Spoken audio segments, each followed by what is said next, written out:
سورۃ العنکبوت کی آیت نمبر 26 کے اندر اللہ کریم نے بتایا کہ ابراہیم علیہ السلام پر ایمان کون لایا۔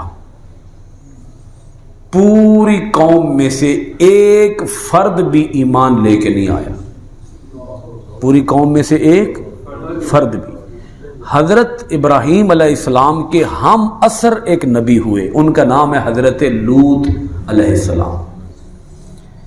تو حضرت لوط علیہ السلام نے حضرت ابراہیم علیہ السلام کی نبوت اور رسالت کی تصدیق کی۔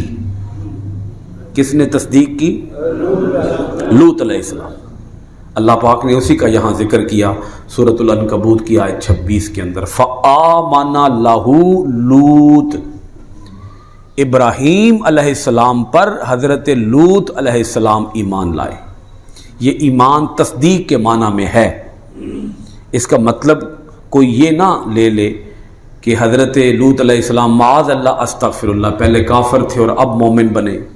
یہ معنی تو ہم بنا ہی نہیں سکتے، کیونکہ اللہ تعالیٰ کے جتنے بھی پیغمبر ہوئے سب کے سب گناہوں سے پاک ہوئے، کفر سے پاک ہوئے۔ وہ نہ اعلان نبوت سے پہلے کوئی گناہ کرتے اور نہ ہی اعلان نبوت کے بعد کوئی گناہ کرتے، وہ گناہوں سے ہیں ہی پاک۔ وہ پیدائشی طور پر معصوم ہیں۔ بولیے گا جی، پیدا ہوتے ہی وہ کیا ہیں؟ معصوم ہیں، پیغمبر معصوم ہیں۔ تو یہ کہنا کہ لوط علیہ السلام اب ایمان لائے، مومن تو وہ پہلے ہی تھے، تو اب ایمان لانے کا مطلب کیا بنا؟ انہوں نے تصدیق کی حضرت ابراہیم علیہ السلام کی نبوت اور رسالت کی سچائی کی کہ ابراہیم علیہ السلام اللہ تعالیٰ کے سچے رسول۔ قوم میں سے کوئی بھی ایمان نہیں لایا، ایک پیغمبر نے پیغمبر کی تصدیق کی۔ وقال انی مہاجر الی ربی۔ جناب حضرت ابراہیم علیہ السلام نے اب فیصلہ کیا، ڈیسیژن لیا کہ مجھے مصر کو چھوڑ دینا چاہیے، کیونکہ جب اتنا بڑا معجزہ اپنی آنکھوں سے دیکھ کر بھی وہ ایمان نہیں لائے، اب اور کیا پیچھے رہ گیا ہے ان کو دکھانا، ان کو بتانا، ان کو سمجھانا، ان کو سجھانا۔ اب انہیں کچھ بھی نہ سمجھائی دے گا نہ سجھائی دے گا۔ یہ ایمان لانے والے ہیں ہی نہیں، ان کے دلوں کے اوپر پکی مہریں لگ چکی ہیں، ایمان لائیں گے ہی نہیں۔ لہذا اب ان کے سامنے میری تبلیغ کرنا کیا لا حاصل، بے سود، کیونکہ اتنا بڑا معجزہ دیکھ کر بھی اگر انہیں ایمان نصیب نہیں ہو سکا تو پھر اور اب یہ کیا دیکھیں گے اور ایمان لائیں گے؟ اور اب میں انہیں کیا بتاؤں گا اور کیا سمجھاؤں گا تو یہ ایمان لائیں گے؟ لہذا ان سے ایمان کی امید رکھنا ابس۔ تو آپ نے فیصلہ کر دیا کہ مجھے اب کیا کرنی چاہیے؟ ہجرت۔ ہجرت اللہ کے نبیوں کی سنت ہے، پیغمبروں کی سنت ہے، لیکن وہ ہجرت دنیا داری کے لیے نہیں ہونی چاہیے، وہ ہجرت اللہ کی رضا کے لیے ہونی چاہیے۔ اگر کوئی آدمی ہجرت کرے، دنیا داری کے لیے بھی ہجرت کرنا جائز تو ہے، ایسا تو نہیں کہا جا سکتا۔ رزق حلال کے لیے، کاروبار کے لیے، اپنے آپ کو اپنا کاروبار کرنے کے لیے دوسرے کسی بھی ملک میں جانا، کسی شہر میں جانا، ایک جگہ سے اقامت چھوڑ کر کسی دوسری جگہ پر جا کر اقامت اختیار کر لینا، یہ کوئی برا عمل نہیں ہے۔ لیکن جو ہجرت انبیاء کرتے رہے، اللہ کے رسول کرتے رہے، وہ اللہ کے دین کی سربلندی کے لیے ہجرت کرتے رہے، اپنی دنیا کے لیے نہیں، کاروبار کے لیے نہیں۔ جتنے بھی اللہ کے پیغمبروں نے ہجرت کی ہے وہ اللہ کے دین کی سربلندی کے لیے ہجرت کی ہے، جیسا کہ ہمارے امام الانبیاء حضور خاتم النبیین علیہ الصلاۃ والتسلیم نے ہجرت فرمائی مکہ سے مدینہ کی طرف۔ آپ نے بھی 13 سال گزارے اعلان نبوت کے بعد مکہ کے اندر، کل 13 سال گزارے، اور آپ نے یہ بات سمجھ لی کہ اب میرا یہاں رہنا مفید نہیں ہوگا، مناسب نہیں ہوگا، مجھے یہاں سے نکل جانا چاہیے۔ آپ نے مکہ چھوڑ دیا اور مکہ چھوڑ کر آپ مدینہ طیبہ تشریف لے گئے۔ تو آپ کی ہجرت خالصتاً کس کے لیے تھی؟ اللہ کی رضا کے لیے، اللہ کی خوشنودی کے لیے۔ اسی طرح حضرت ابراہیم علیہ السلام نے مصر سے آپ نے ہجرت کی ہے شام کی طرف، آپ ملک شام تشریف لے گئے،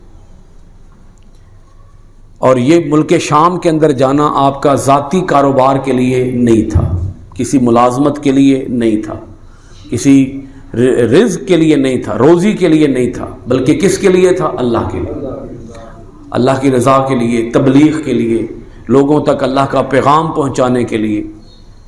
تو آپ نے شام کے اندر جا کر پھر اقامت اختیار فرمائی، آپ شام کے اندر جا کر اقامت گزین ہو گئے، آپ نے وہاں رہائش اختیار کر لی۔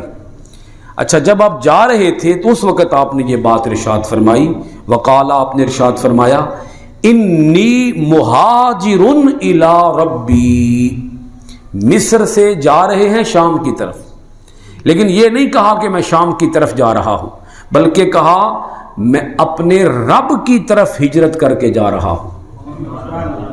بولیے اپنے رب، مطلب یہ تو نہیں بھئی شام دے وچ رب رہندا ہے تے میں رب دی طرف جا رہا ہوں، وہ رب تو رہنے سے پاک ہے، وہ رب مکان سے پاک ہے، وہ تو جہاں بھی جائیں گے وہاں کون ہوگا؟ اللہ، وہ تو جسم سے بھی پاک ہے، مکان سے بھی پاک ہے۔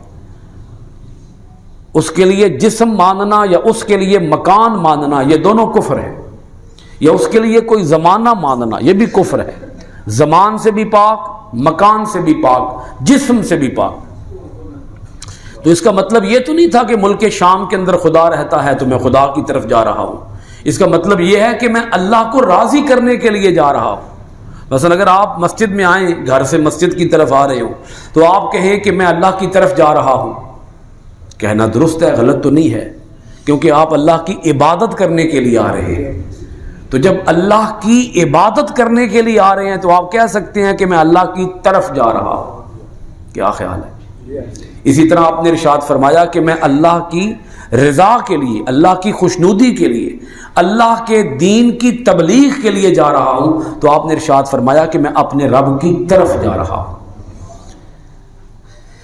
ہمیں بھی اپنے رب کی طرف آنا چاہیے، یہ آیت میسج دے رہی ہے، پیغام دے رہی ہے، ہمیں اپنے رب کی طرف بولیے آنا چاہیے، ہمیں بھی اپنے رب کی طرف ہجرت کر لینی چاہیے۔ اگر کوئی گناہ چھوڑ دے، پکا گناہ چھوڑ دے اور نیکی کے اوپر ثابت قدم ہو جائے تو وہ بھی کہہ سکتا ہے کہ میں نے اللہ کی طرف ہجرت کر لی ہے، میں مہاجر بن گیا ہوں۔